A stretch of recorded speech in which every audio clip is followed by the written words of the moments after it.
Assalamu alaikum, bonjour. Dans cette vidéo, je vais essayer de présenter le scripting shell sous Unix et pour cela, je vais essayer de vous présenter un certain nombre d'exemples afin de maîtriser l'essentiel du scripting shell sous ce système d'exploitation. Alors pour cela, je vais essayer d'évoquer un certain nombre de points. Le premier point est que je suppose que les commandes de base qu'on a l'habitude de faire, telles que ls, pw, etc., pwd, ps, etc., sont acquises. Alors le deuxième point, c'est que les gens se demandent probablement pourquoi a-t-on besoin du shell pour un administrateur du système. Alors la réponse est toute simple, c'est que avec le scripting shell, on peut faire réaliser des tâches qu'on ne peut pas faire par des clics. Que ça veut dire ça? Ça veut dire que si on a besoin d'automatiser des tâches, alors le seul moyen, c'est d'écrire un script shell sous la forme d'un programme et de lancer ce programme afin de réaliser ça. Alors, je vous donne un exemple. Supposez que parce qu'on a affaire à un système d'exploitation multi-utilisateurs, par conséquent vous avez plusieurs utilisateurs qui travaillent sur les mêmes ressources et que probablement vous avez des utilisateurs qui ouvrent des comptes et qui utilisent des fichiers et qui n'utilisent pas, qui n'ont pas été utilisés par exemple depuis 3 ans ou 4 ans. Alors il ne faut pas laisser le système comme ça. Donc l'administrateur alors écrit un script afin de chercher d'une façon automatique ces utilisateurs, par conséquent ces fichiers, afin de prendre des décisions adéquates, soit qu'il élimine ces fichiers ou bien les laisse, tout dépendra de sa politique. Alors le troisième point, c'est que c'est quoi le langage de commande par rapport à scripting shell. Alors le langage de commande, c'est ce qu'on a l'habitude de faire. Hein. Alors généralement, on fait appel à un terminal, hein, et puis on utilise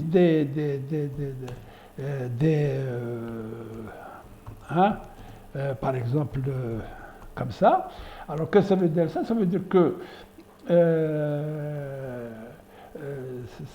ça veut dire que le langage de commande, ça veut dire que vous avez un langage qui sait interpréter ls, moins l, etc.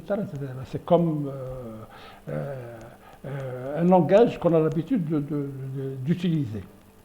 Bon.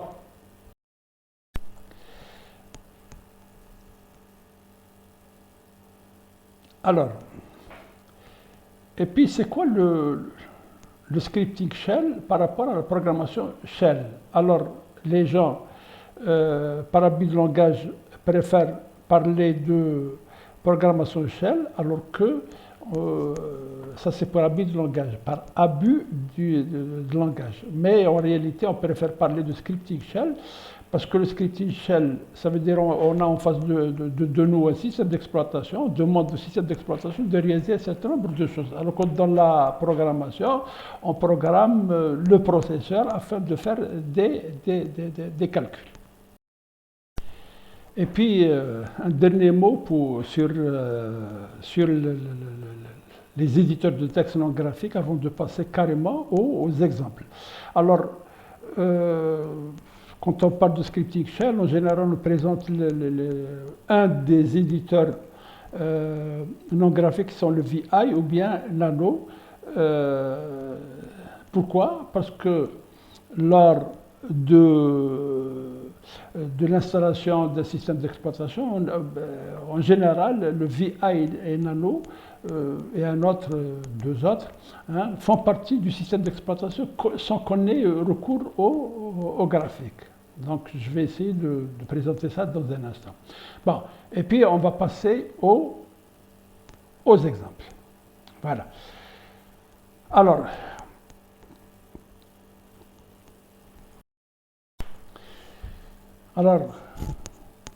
On va commencer par le commencement. Donc, un script shell est carrément un fichier. Hein. Je vais essayer de l'appeler par exemple script, sc par exemple 0, et je lui donne l'extension .sh. D'accord? Voilà. Alors, la première des choses, c'est que ce script shell doit commencer par une ligne qui est très importante et qui commence par dièse, point d'exclamation, et puis slash bin, slash, par exemple, bash. Alors, que ça veut dire ça? Ça veut dire tout simplement, on va dire à l'interpréteur bash, comme quoi on va utiliser le bash. Hein, c'est bourne shell. Alors, parce qu'il y a plusieurs langages shell, hein, si vous voulez voir comment, donc c'était très simple. Donc, hein,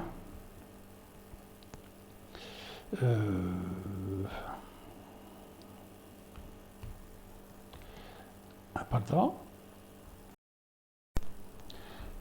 Pardon, c'est dans ls, donc slash bin slash. Regardez qu'il y a plusieurs langages de commandes, mais c'est à l'utilisateur d'utiliser ce qu'il veut. D'accord? Voilà. Alors c'est pour cela qu'il est important d'indiquer le type du langage de commande que nous allons utiliser. Alors, la première des choses, c'est que un bash, donc il obéit à une syntaxe bien particulière, alors qui est difficile, qui n'est pas évidente, surtout si on passe d'un langage vers un autre, ou bien d'une version vers une autre, donc il y a beaucoup de difficultés. Alors la première des choses, c'est que le commentaire commence par dièse. Par exemple, ceci est un script. Ceci est un script qui fait des choses. Hein. Voilà. Alors, on va commencer par des choses simples. Par exemple, la notion de variable. A est égal, par exemple, à 5, et je veux afficher cette valeur. Alors, qu'est-ce que je fais? Je fais A égale, et puis $A, voilà, tout simplement. Hein, voilà. Aussi, par exemple, 6 et écho B égale B, et puis par exemple C égale à A plus B, et écho C égale et C. Alors voilà. Alors je sauvegarde et je sors. Alors maintenant, pour exécuter, alors je vais voir quel est le dernier fichier que j'ai lancé. Vous voyez bien que c'est ce fichier. Alors, d'extension SH. Alors, maintenant, il faut faire attention à une chose. Alors, vous avez deux possibilités pour l'exécuter. Soit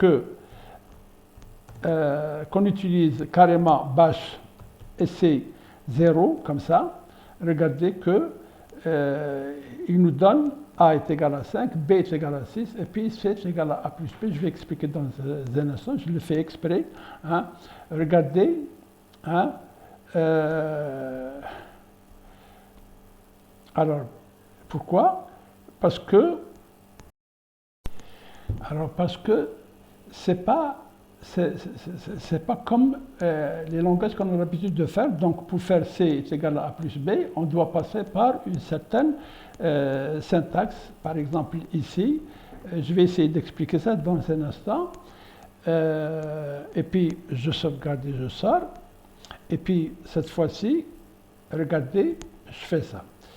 Alors, ça c'est la première méthode, c'est carrément d'appeler bash et d'exécuter ça. La deuxième méthode, alors vous remarquez bien que le SCH, il n'est pas exécutable. Alors pour le rendre exécutable, alors je dois passer par chmod, hein, et je donne le droit d'exécution au propriétaire de ce fichier, hein, et je fais comme ça. Alors, vous remarquez bien que, par exemple, ici, il a ajouté ls-lrt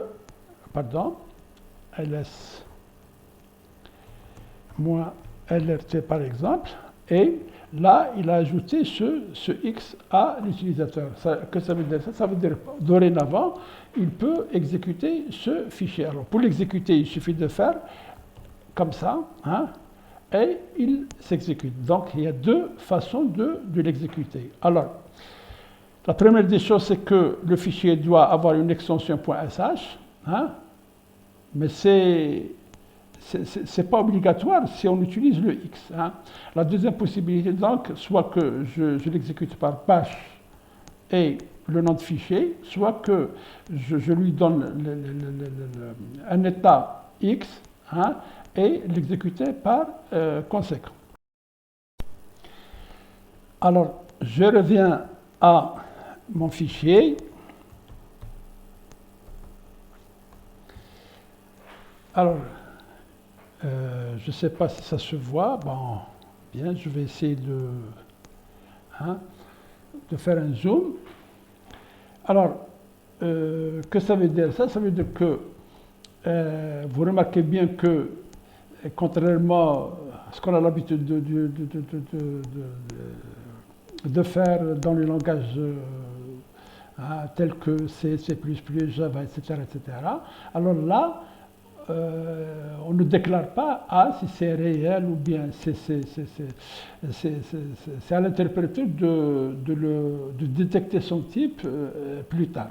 D'accord? Alors quand on fait ici, par exemple, comme ça, hein, entre les doubles parenthèses de part et d'autre, ça veut dire ici qu'il s'agit d'un calcul à faire. Ça, c'est le premier point.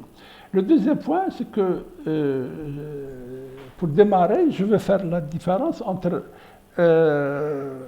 deux choses qui sont très importantes. Alors, regardez que il y a une différence nette ici dans le script shell entre les doubles cotes et les simples cotes. Par exemple, ici, si je fais une simple cote, regardez ce qui va se passer. Alors, je sauvegarde et je sors et je l'exécute de nouveau. Regardez que ici, quand j'ai utilisé les doubles cotes, il a essayé d'évaluer le C, alors que quand j'ai utilisé les simples cotes, il n'a pas évalué le C. Donc il faut faire attention à ça. Donc ça c'est une première différence. Alors aussi, si alors je vais essayer d'enlever ça. Alors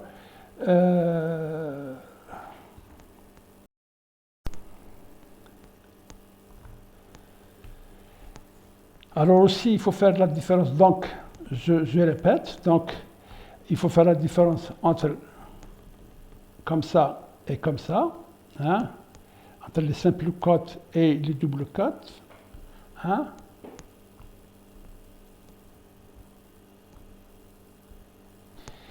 Et puis aussi,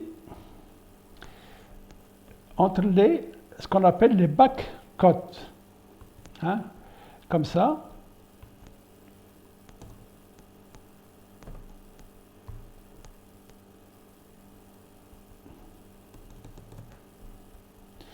Alors, et ce qu'on utilise ici. Alors, je vais essayer de faire n'importe quoi, par exemple ls. Hein, regardez là la différence. Alors,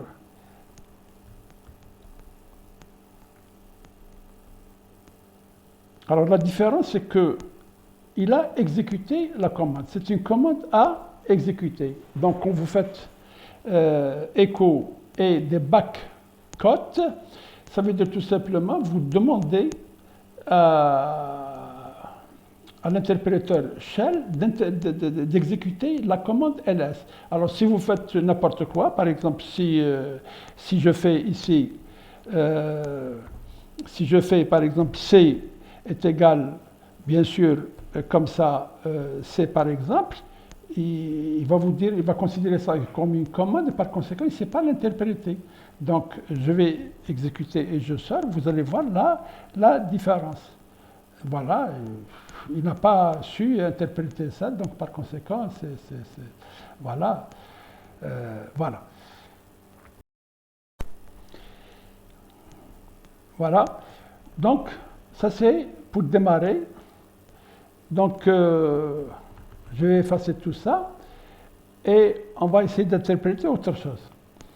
Alors, maintenant, pour lire une valeur, donc, vous pouvez faire, par exemple, donner une valeur A, hein, et puis read, par exemple, A, hein, echo, par exemple, B, hein, read B, et puis la même chose, par exemple, echo, hein, par exemple, A égale, pardon, hein, et par exemple B, alors cette fois-ci je vais mettre tout ça dans un... Alors par exemple B, hein, voilà, je fais ça, et j'appelle, je vais exécuter ça. Donc, donner la valeur A, je donne par exemple 6, donner la valeur B, je donne 9, et A est égal à 6, B est égal à 9. Autre chose, par exemple, si je veux, vous avez remarqué que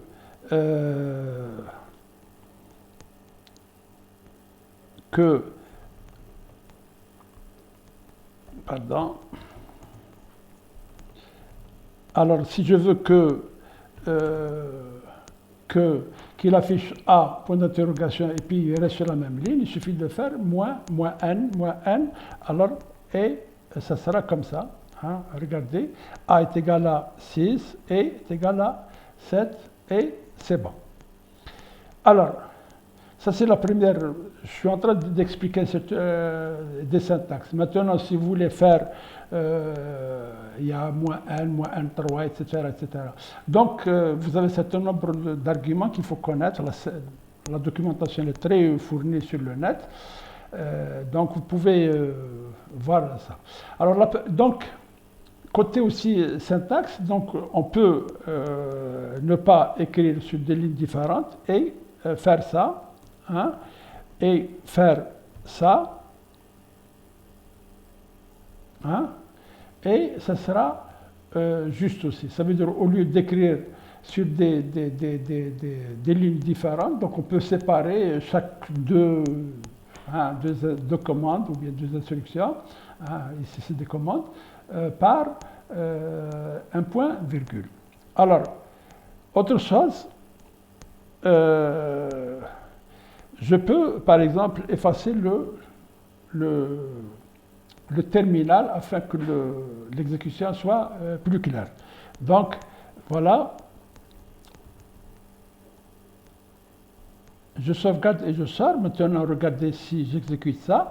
Il va carrément effacer l'écran et me donner la main. Donc, je donne, voilà, A est égal à 6, B est égal à 14.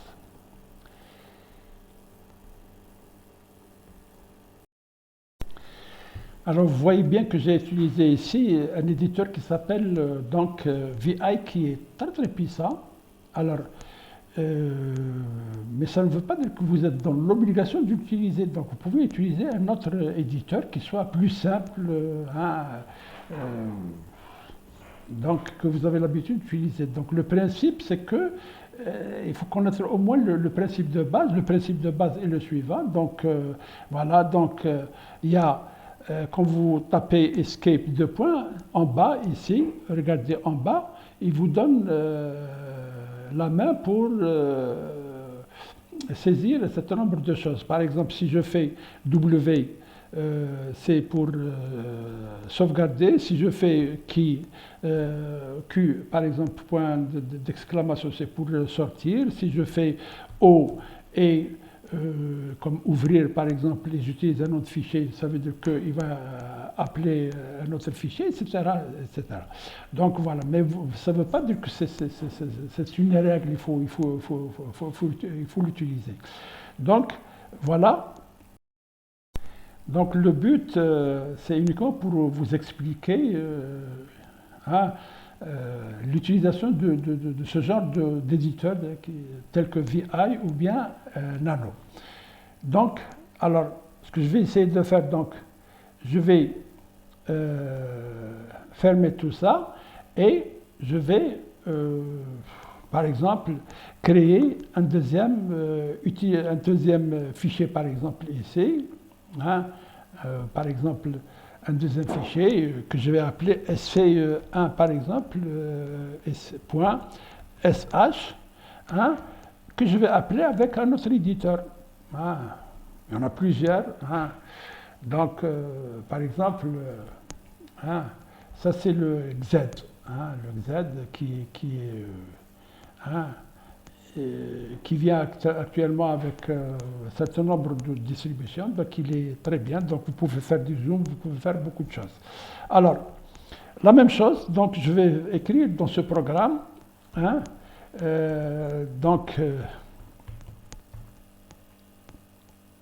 bash, le même principe, donc je vais faire un zoom pour que les choses soient visibles pour vous. Alors, ce que je vais essayer de faire maintenant, donc, c'est de faire un exemple. Un exemple. Je vais essayer de faire un exemple qui crée un fichier par tâche, lire un certain nombre d'informations et les mettre dans un fichier. En même temps, il affiche ça à la fin. Alors, en utilisant des boucles telles que for, while, afin de se familiariser avec la notion avec la syntaxe d'une façon générale. Alors, la première des choses, c'est que je vais effacer l'écran. D'accord? Et puis, je vais créer un fichier. Par exemple, n'importe quoi. Par exemple, myf, par exemple. Et puis,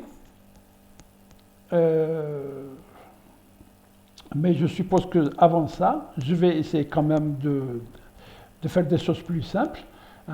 Je vais juste faire la notion de boucle. Par exemple, une boucle, comment elle s'écrit? Elle s'écrit comme ça. Alors, for, par exemple, i est égal à 0 et inférieur, par exemple, à 10, i plus, et regardez que j'utilise do, et puis forcément, ça se termine par down. Alors, j'explique. Alors, dans la logique du shell, la notion de bloc, c'est toujours do, down. Par exemple, ici. C'est pas comme Java, on a la notion d'accolade qui détermine ou bien qui délimite un petit peu les frontières d'un bloc. Ici, on commence par do, down, ou bien if, et ça doit se terminer par phi. Alors, si on utilise, par exemple, le case, ça se termine par exact, etc., etc. D'accord? Voilà, le principe est tout simple. Et là où il n'y a pas le if, phi, etc., c'est toujours do et down. Donc voilà, pour expliquer un petit peu les choses. Alors, ici, dans ce programme, dans ce script, pardon, je vais essayer d'afficher juste bienvenue, par exemple. Alors, echo, hein, par exemple, i, hein, j'affiche le contenu des i, et je dis, par exemple, bienvenue au bash. Hein, voilà.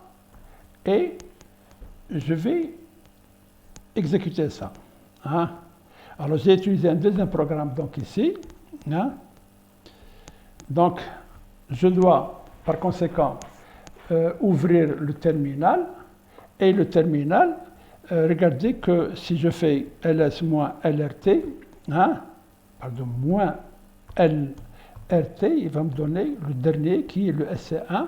Alors, je vais lui ajouter le X pour tout le monde, pour tous les utilisateurs, hein, et je l'exécute. SC1, comme ça. Alors regardez, le résultat est tout simple, donc c'est une boucle. Hein.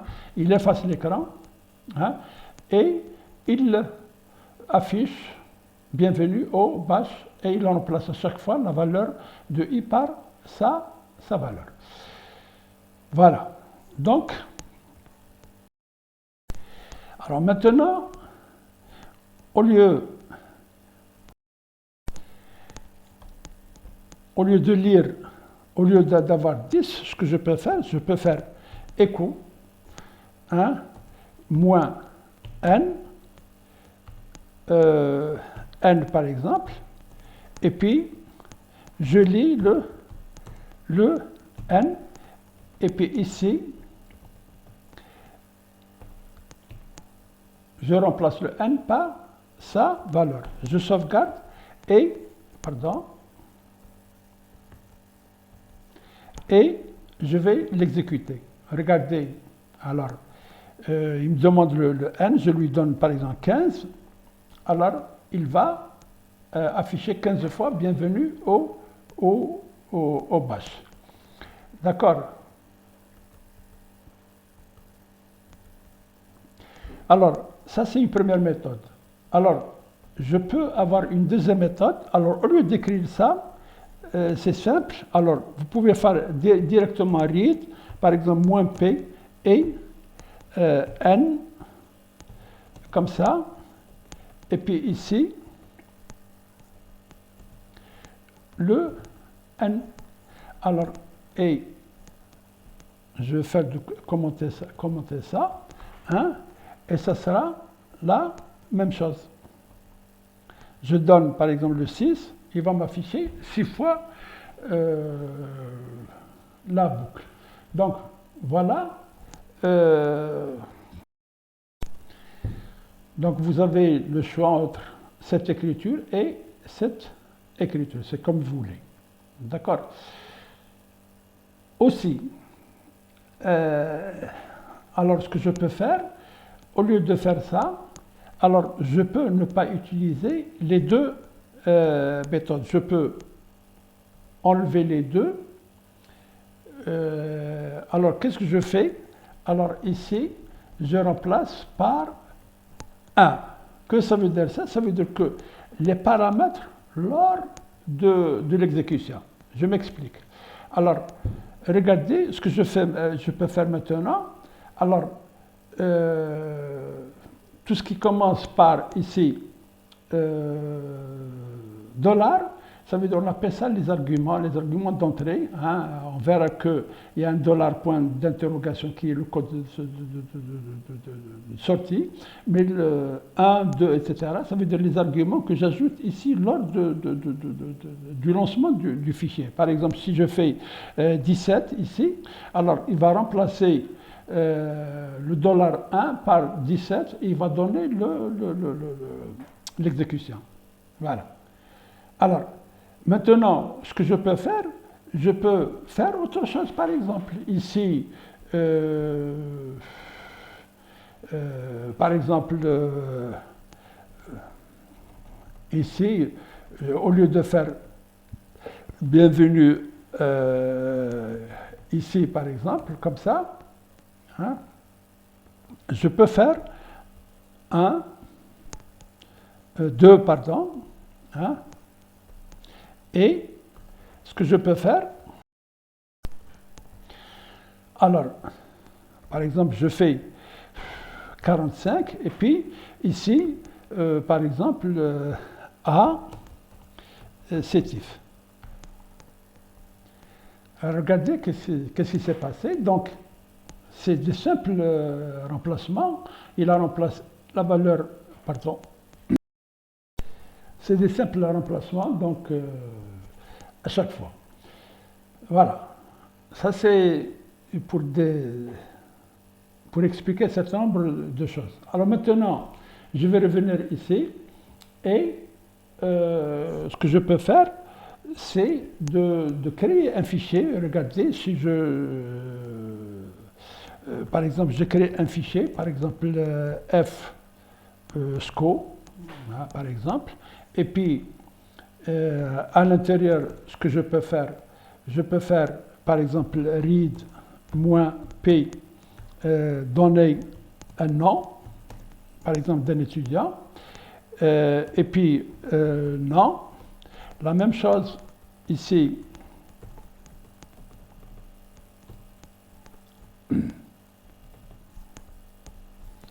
Par exemple, note 1, note 1,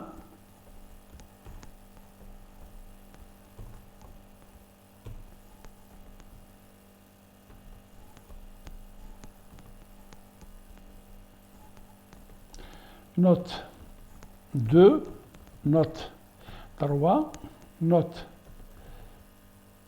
2, note par exemple 3, et puis je lui demande de calculer la moyenne. Par exemple, il suffit de faire comme ça, et puis moyenne égale, alors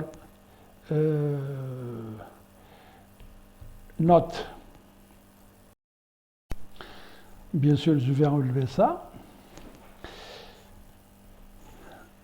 Alors, vous remarquez une chose, si je fais écho, hein, moyenne par exemple, égale, alors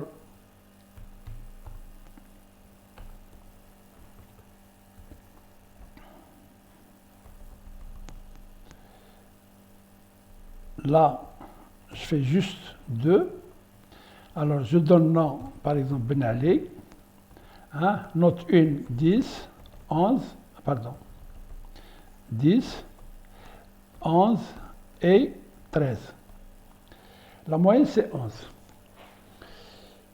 Alors, et puis le deuxième aussi, par exemple, Ben Omar, hein, 14, 15 et 17. Alors, remarquez qu'il donne 15. Alors, ça c'est voulu. Alors, vous remarquez bien que le bash ne traite que les entiers.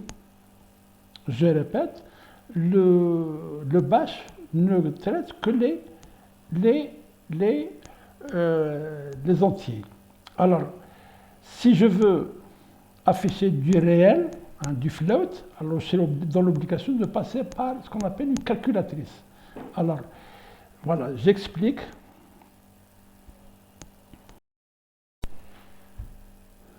Maintenant, si je veux afficher du réel, du float, je serai obligé de passer par une petite gymnastique. Là, vous serez obligé d'utiliser, par exemple, hein, moyenne égale, et vous utilisez les backcotes. Les backcotes pour dire que je vais, alors vous écrivez quelque chose comme ça, hein, ce que vous devez écrire, et puis vous envoyez ça dans la calculatrice qu'on appelle ici BC. Que ça veut dire ça? Ça veut dire que vous faites, par exemple, écho, hein, et puis vous donnez le nombre de chiffres après la virgule, par exemple 3, hein, et puis vous prenez tout ça, hein, une des méthodes. Hein. Comme ça, et vous mettez ça ici,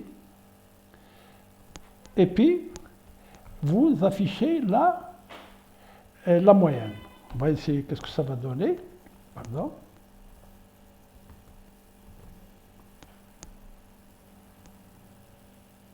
Hein, on va prendre toujours 2. Hein. Non, par exemple, Ben Ali, n'importe quoi. Hein. 10, 11 et 14.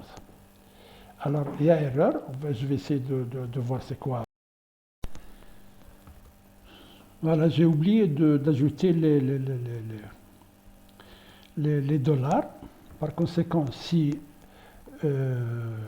j'exécute maintenant, je peux donner, hein, par exemple, 10, 11 et 15. Il me donne 3 chiffres après la virgule. Hein. Je donne n'importe quoi.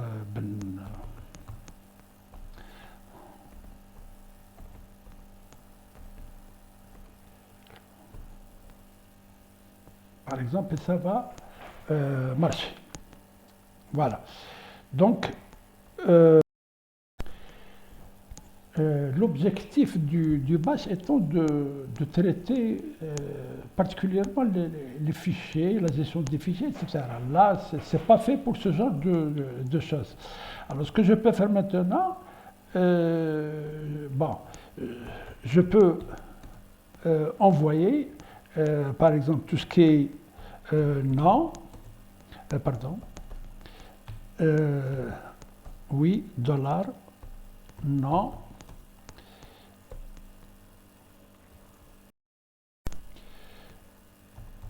note 1, note 2,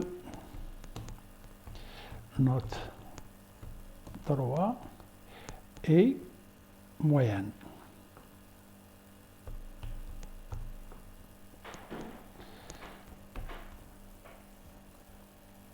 Alors, si j'exécute maintenant, alors ça va me donner, par exemple, 10, 11, n'importe quoi, 15,5. Et là, il va m'afficher ça parce que j'ai utilisé echo. Alors, au lieu de faire ça, ce que je peux faire maintenant, c'est d'envoyer ça, regardez, sur le fichier. Sur le fichier. Hein, qui est fsco. Hein, fsco. Et au lieu d'afficher ça sur le... alors, je ne vais pas afficher ça. Alors, et il va m'envoyer ça sur le fichier fsco. D'accord? Voilà. Si j'exécute ça maintenant, alors, par exemple, Ben Ali, hein, 10,5, 11,5 et 12. Hein, et puis un deuxième nom, par exemple, Ben Omar, n'importe quoi, bon, 10, 15 et 14,12. Bon, il n'y a pas d'affichage. Maintenant, ce que je vais essayer, c'est de faire les derniers fichiers qui ont été modifiés. Regardez fsco. Si je vais voir le contenu de fsco, hein, pardon, fsco. Voilà. Il a mis. Alors là, il y a une petite chose qui s'est passée. Alors je vais essayer d'expliquer ça. Oui. Alors parce que quand on fait une simple direction comme ça, dans fsco, ça veut dire qu'il va toujours afficher l'ancien contenu. Donc le fait de faire tâche, ça veut dire qu'il ajoute. Mais maintenant, si je veux qu'il ajoute au contenu à chaque fois ce qu'il y a, donc il suffit de faire ça. Donc je sauvegarde et je vais appeler ça. Donc voilà, je vais le premier nom c'est par exemple A, 12 et 13. Le deuxième nom, par exemple B, hein, et 15, 14 et 12,75. Voilà. Alors maintenant, si je vais voir le contenu de FSCO, voilà, il y a 2. Alors, au lieu de faire ça, ce qu'on peut faire, c'est d'afficher carrément à la fin. Vous voyez bien que on est en train de programmer des commandes, mais à l'intérieur d'un fichier bash. Hein. Par exemple, ce que je peux faire, c'est de faire ça. Et ce que je peux faire aussi au lieu ici, bon, à chaque fois je donne 1, alors sachez que je peux utiliser le read au lieu de l'argument 1. D'accord? Alors, ce que je peux faire maintenant, c'est de faire comme ça, hein, et il va m'afficher par exemple A. Alors là, regardez, si je fais comme ça, il va ajouter sur le contenu. Hein. Bon, je laisse. Alors, par exemple, CC, hein, 10, 12 et... Non, il va... Puisque le fait de faire tâche, donc il va le supprimer et créer un...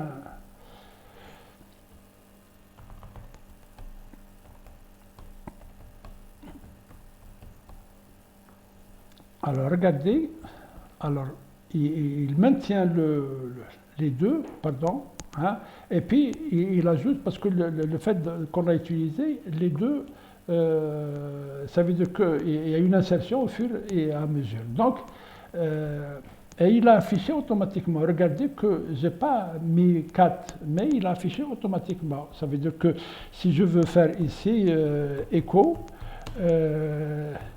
le fichier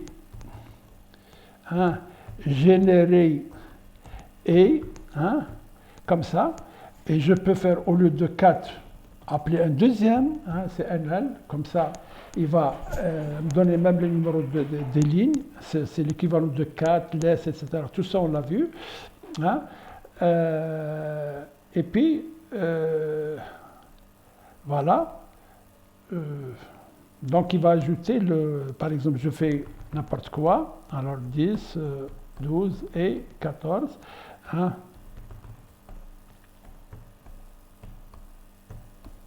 Voilà. Regardez le fichier généré et pourquoi il a affiché ici, c'est le résultat de cette instruction, et puis NLFSCO, c'est l'équivalent de 4 hein, avec des numéros de ligne. Voilà. Alors là, book while, c'est exactement le même principe. C'est bon. Ce que je peux faire i est égal à, par exemple, 0, et puis while, la même chose. Hein, et puis i contenu inférieur, par exemple, à 1 toujours. Et puis, il suffit de faire ici, d'incrémenter, c'est exactement le même principe. Hein. I égale à I plus 1. Et j'exécute. Hein. Je vais ajouter juste 1. Pardon. Oui, il y a erreur. Bien sûr, je n'ai pas donné l'argument, donc je peux donner par exemple 2 ici, et n'importe quoi.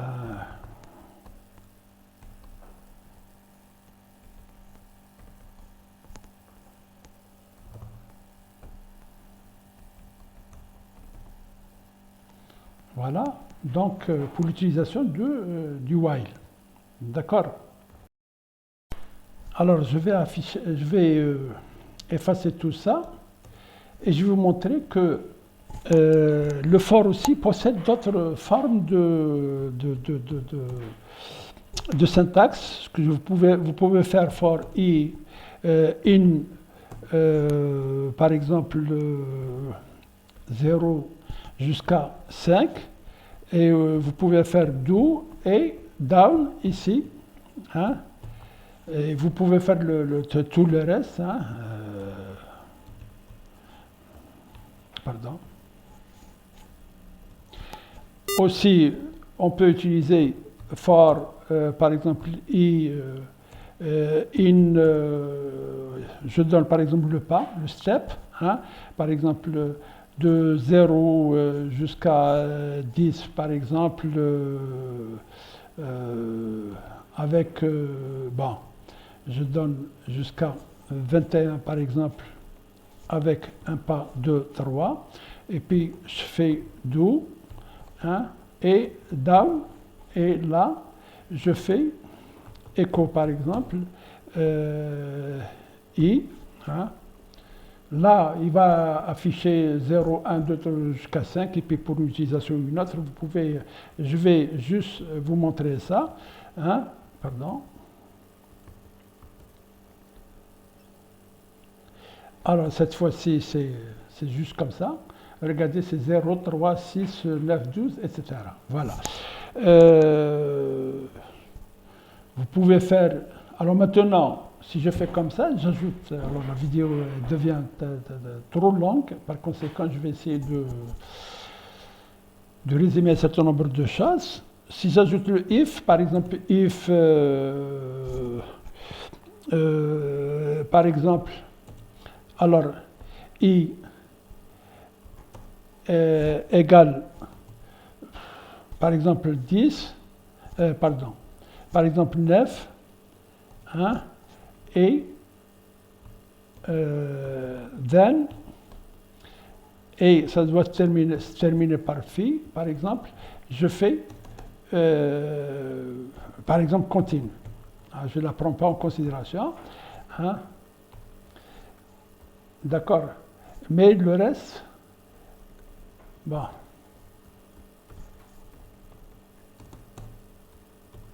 Voilà, comme ça. Alors,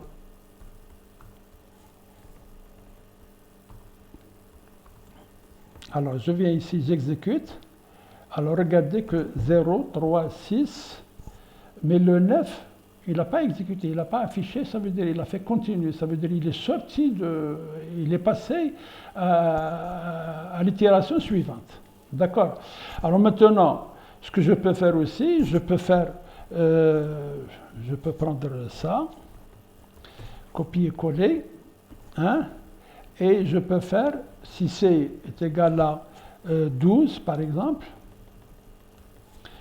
alors je vais sortir carrément de la boucle. Hein. Voilà. Je vais faire écho terminé. Et voilà. Regardez 0, 3, 6. Alors, quand il arrive à 9, donc il la saute. Et puis, le 12, il sort. Donc voilà, vous avez plusieurs possibilités de jouer avec ça. Alors maintenant, passons à l'essentiel. Avec tout ça, c'est uniquement pour se familiariser avec, avec la syntaxe du shell, parce qu'elle est difficile par rapport au langage qu'on a l'habitude d'utiliser. Elle est un petit peu... c'est pas évident, quoi. Bon. Alors maintenant, ce que je vais essayer de faire, c'est de traiter carrément les fichiers, et c'est ça l'objectif principal du bash, si vous voulez, hein, du shell. Alors, je vais demander qu'il un nom fichier, par exemple, nom F, nom de fichier, et puis je vais vérifier est-ce que ce fichier existe ou pas dans mon répertoire principal, dans mon répertoire plutôt courant, pardon, excusez-moi. D'accord. Alors, il suffit de faire -e, hein, comme existe ou pas, hein, et puis le nom de fichier, hein, comme ça. Alors, et puis, vous pouvez faire then ici, ou bien revenir à la ligne écrite then, et puis ça doit se terminer par phi. Maintenant, si ce fichier existe, alors vous pouvez echo, par exemple, dire que ce fichier existe. Alors le fichier, alors je le remplace par sa valeur, existe. Hein? Alors, sinon, alors else, alors echo, alors le fichier, alors n'existe pas. Voilà. Alors, si je viens maintenant ici et je vais exécuter ce fichier, il me dit donnez-le un autre fichier. Alors, bon, je donne n'importe quoi. Voilà, il n'existe pas. Si je vais voir dans mon répertoire qu'est-ce qu'il y a comme fichier. Hein. Alors, par exemple, ls ici, par exemple, sc0. Hein. Je lui donne ls sc0.sh. Voilà, il me dit ce fichier existe. Voilà. Donc à partir de là, vous pouvez traiter la notion de fichier. Alors plus que ça, par exemple, vous pouvez venir ici et dire, ajouter des if. Par exemple, if il est exécutable, s'il est égal à x, bon, si son état x, donc c'est un exécutable, sinon il n'est pas exécutable, etc. On peut jouer avec le x, le m, etc., etc. D'accord? Aussi, je peux m'assurer que ce fichier existe, par exemple. Hein? D'accord? Comme ça. Hein? Il va m'afficher ces caractéristiques. Regardez, SC0, hein? Point SC0, on a dit... bon. Je donne un autre fichier, par exemple, mypass, par exemple. Allez.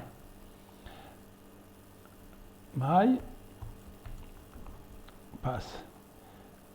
Ce fichier existe. Alors là, je n'ai pas sauvegardé, c'est pour cela qu'il n'a pas pris en considération ça. mypass. Voilà. Voilà, donc, à partir de là, donc, vous pouvez vérifier, regarder qu'est-ce qui se passe. En réalité, à la base, il y a une syntaxe à respecter, et puis tout ce qui est valable dans la ligne de commande, on peut l'intégrer ici, et faire en sorte que ça fonctionne.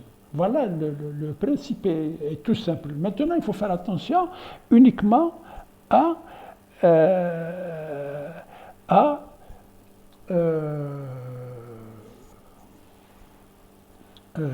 la syntaxe, quoi. Alors, autre chose. Alors, ce que je peux faire maintenant, c'est de faire autre chose. Alors, hein, par exemple, ici, ce que je peux faire, c'est de voir quels sont tous les fichiers qui ont le mot Java. Par exemple, for, in, par exemple. Et puis, regardez, j'utilise l'anticote, hein, et je lance une commande carrément. ls, par exemple,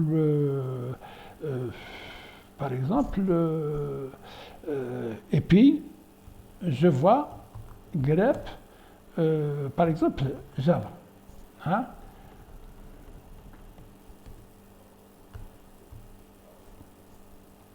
Alors, et ce que je peux faire, do, donc, et down, afin de ne pas oublier ça, et puis echo, hein, quoi? Le contenu de i. Voilà, tout simplement. Alors, qu'est-ce qu'il va essayer de faire? Regardez, il va essayer d'afficher des fichiers. Bon, je vais